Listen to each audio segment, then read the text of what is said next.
Salam, salam sejahtera dalam kasih Tuhan kita Yesus Kristus. Bapak Ibu, sidang jemaat, baik yang ada di rumah, di mana saja berada, yang pada saat ini sempat untuk membuka tayangan dalam rangka kami menyampaikan renungan harian untuk hari Senin tanggal 30 Maret 2020. Kami sangat bersukacita kalau Bapak Ibu sekalian dapat untuk mengikutinya. Sebelum saya sampaikan renungan harian ini, mari kita berdoa. Terpujilah nama-Mu, ya Yesus Tuhan kami. Engkau maha baik, tidak pernah meninggalkan kami. Tapi Tuhan tetap peduli atas hidup kami. Situasi dan kondisi apapun yang kami hadapi, Tuhan selalu berpihak kepada kami. Sebab itu, kami sangat membutuhkan pertolongan-Mu.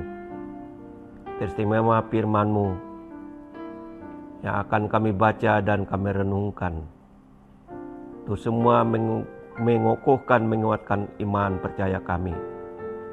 Karena demikian kami dapat menjalani kehidupan ini tanpa ragu-ragu, tanpa cemas, tanpa takut, tanpa bimbang, dan tanpa khawatir.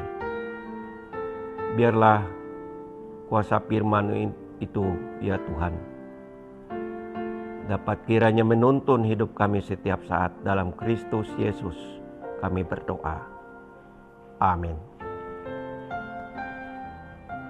Adapun firman Tuhan pada hari ini sesuai dengan almanak gereja diambil dari Alkitab Perjanjian Baru, yaitu surat Kisah Para Rasul pasal 20 ayat 1 sampai 12. Yang demikian bunyinya. Dari Makedonia ke Troas. Setelah reda keributan itu, Paulus memanggil murid-murid dan menguatkan hati mereka. Dan sesudah minta diri, ia berangkat ke Makedonia. Ia menjelajah daerah itu dan dengan banyak nasihat menguatkan hati saudara-saudara di situ. Lalu tibalah ia di tanah Yunani. Sesudah 3 bulan lamanya tinggal di situ, ia hendak berlayar ke Syria. Tetapi pada waktu itu orang-orang Yahudi bermaksud membunuh dia. Karena itu ia memutuskan untuk kembali melalui Makedonia. Ia disertai oleh Sopater, anak Pirus dari Berea, dan Iristar dan Sukendos. Keduanya dari Tesalonika, dan Gaius dari Derbe, dan Timotius dan 2 orang dari Asia, yaitu Tychicus dan Trophimus. Mereka itu berangkat lebih dahulu dan menantikan kami di Troas. Tapi sesudah hari raya roti tidak beragi, kami berlayar dari Filipi dan 4 hari kemudian Sampailah kami di Troas dan bertemu dengan mereka di situ. Kami tinggal 7 hari lamanya. Pada hari pertama dalam minggu itu, ketika kami berkumpul untuk memecah-mecahkan roti, Paulus berbicara dengan saudara-saudara di situ, karena ia bermaksud untuk berangkat pada keesokan harinya. Pembicaraan itu berlangsung sampai tengah malam. Di ruang atas, di mana kami berkumpul, dinyalakan banyak lampu. Seorang muda bernama Eutihus duduk di jendela. Karena Paulus amat lama berbicara, orang muda itu tidak dapat menahan kantuknya. Akhirnya ia tertidur lelap dan jatuh dari tingkat 3 ke bawah. Ketika ia diangkat orang, ia sudah mati. Tetapi Paulus turun ke bawah. Ia merebahkan diri di atas orang muda itu, mendekapnya dan berkata, "Jangan ribut, sebab ia masih hidup." Setelah kembali ke ruang atas, Paulus memecah-mecahkan roti lalu makan. Habis makanan, masih lama lagi ia berbicara. Sampai fajar menyingsing, kemudian ia berangkat. Sementara itu mereka mengantarkan orang muda itu hidup ke rumahnya. Dan mereka semua merasa sangat terhibur. Demikian pembacaan Alkitab Firman Tuhan. Bapak, Ibu, saudara sidang jemaat yang dikasihi di dalam Tuhan kita Yesus Kristus.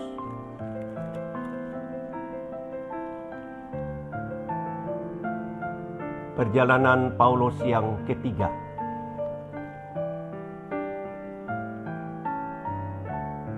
Inilah merupakan perjalanan akhirnya.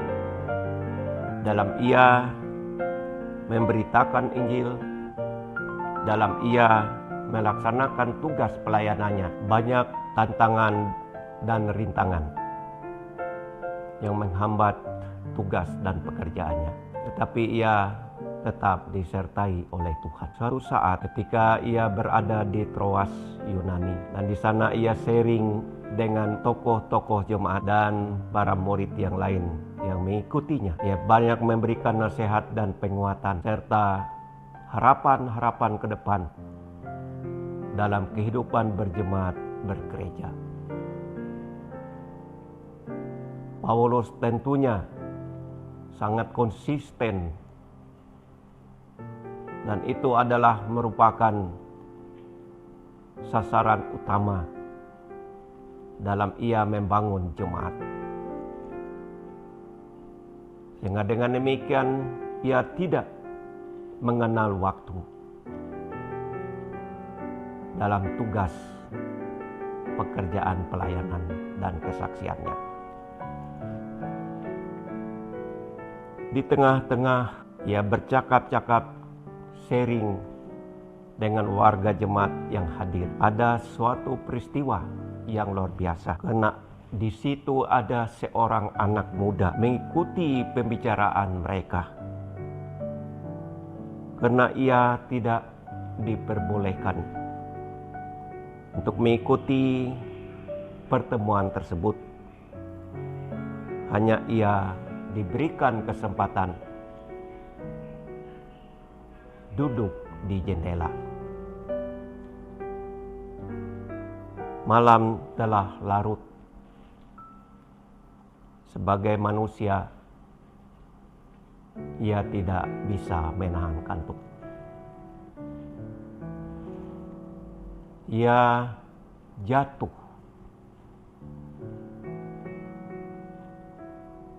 pada dari tingkat 3 ke tanah, dan ia dinyatakan sudah meninggal. Tetapi Paulus mempunyai sebuah harapan bagi anak muda tersebut. Entah karena apa, Paulus peduli kepada anak muda itu. Padahal anak muda itu tidak dikenalnya dan anak muda itu pun tidak mengenalnya. Tapi demikianlah yang dilakukan oleh Paulus bagi anak muda itu. Sehingga ia turun ke bawah.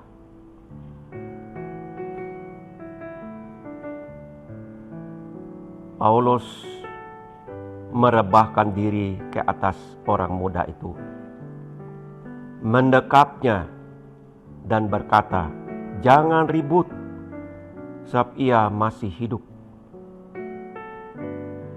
Bapak, Ibu, saudara yang dikasihi dalam Tuhan, ini kejadian luar biasa. Dan ini adalah sebuah peristiwa iman yang sanggup dan mampu untuk berbuat sesuatu, kendatipun ia sudah dianggap mati. Paulus adalah perpanjangan tangan Allah, membuktikan kuasa Allah, membuktikan kasih Allah kepada siapapun yang Allah berkenan. Dan disitulah kasih Allah itu nyata untuk dunia secara universal, untuk setiap orang secara pribadi. Dan Tuhan tahu apa sesungguhnya kita manusia yang hanya kecil. Dan Tuhan tahu bagaimana manusia tidak dapat untuk menyelamatkan dirinya. Hanya itu adalah oleh karena anugerah Allah dalam kasih Yesus Kristus kepada dunia ini, sehingga ia berkorban bagi dunia, bagi manusia yang berdosa ini. Ia telah mengorbankan dirinya di atas kayu salib. Salib adalah lambang atau simbol daripada cinta kasih Allah yang tidak dapat untuk dihitung secara matematik oleh kita manusia. Tapi kasih Allah itu luar biasa, melenyapkan segala sesuatu yang menjadi penghalang, melenyapkan segala sesuatu yang menjadi tantangan kita manusia. Oleh sebab itu, kita melihat apa yang dilakukan Paulus ini tidaklah dilakukan atas kehendaknya sendiri, tapi kuasa Allah tetap menyertainya. Dan itulah yang menjadi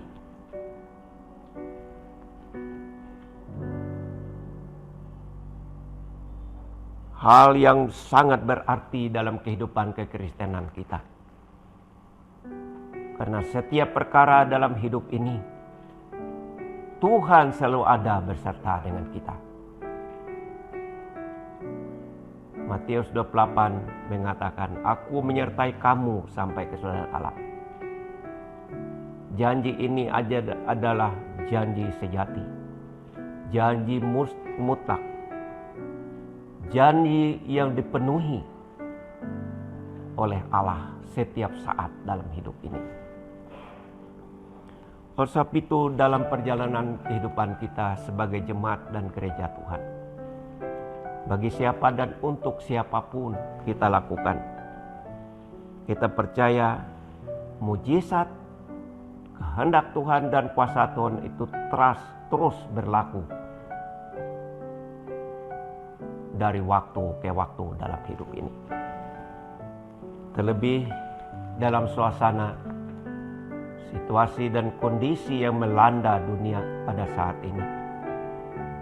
Kita betul-betul merasakan bahwa di balik ketakutan, kecemasan, ada penolong, bahkan ada penopang yang selalu memberikan yang jelas bagi kita.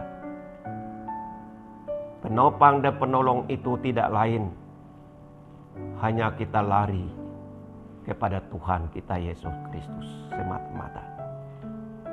Dan ialah yang dapat melegakan kehidupan kita setiap saat. Dunia ini dipenuhi dengan segala ketakutan dan ancaman. Tapi di dalam Tuhan, iman percaya kita yang kokoh dan tangguh, di sanalah Tuhan memberikan ketenangan bagi kita.